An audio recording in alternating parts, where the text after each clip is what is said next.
তো দর্শক, আজকে আমি আপনাদেরকে তৈরি করে দেখাচ্ছি র লাল মিট।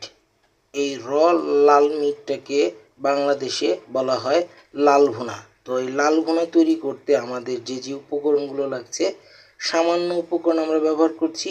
এখানে গরম মশলা, তারপরে হচ্ছে আদা, পেঁয়াজ, রসুন, সেই সাথে হচ্ছে কাঁচামরিচ বাটা, কাঁচামরিচ ফালি, সেই সাথে হচ্ছে মরিচের গুঁড়া, ধনিয়ার গুঁড়া, আর সেই সাথে আমরা ব্যবহার করছি চিলি ফ্লেক্স আর লবণ, আর সেই সাথে আমরা দিয়েছি মিঠাই আতর ফ্লেভারের জন্য।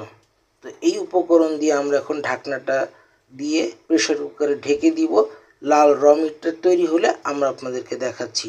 আর আমরা মাংস হিসেবে ব্যবহার করছি গরুর মাংস, আর সেই সাথে ফালি করে কাটা আপনার আলু।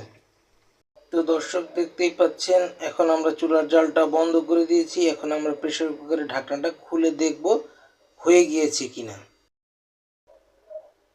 তো দর্শক, দেখতেই পাচ্ছেন আমাদের র লাল মিট হয়ে গেছে, যেটাকে লাল ভুনা বলে। তো আমরা এটা তৈরি করে ফেলেছি। তো বাসায় এই মাংসটি আপনারা ট্রাই করে খেয়ে কমেন্ট সেকশনে জানাবেন কেমন লাগলো। দেখা হচ্ছে নতুন খাবারের রান্না নিয়ে। সে পর্যন্ত ভালো থাকবেন, সুস্থ থাকবেন, আর আমাদের চ্যানেলটা সাবস্ক্রাইব এবং চ্যানেলটা শেয়ার করতে ভুলবেন না। আসসালামু আলাইকুম, আল্লাহ হাফেজ, বিদায়।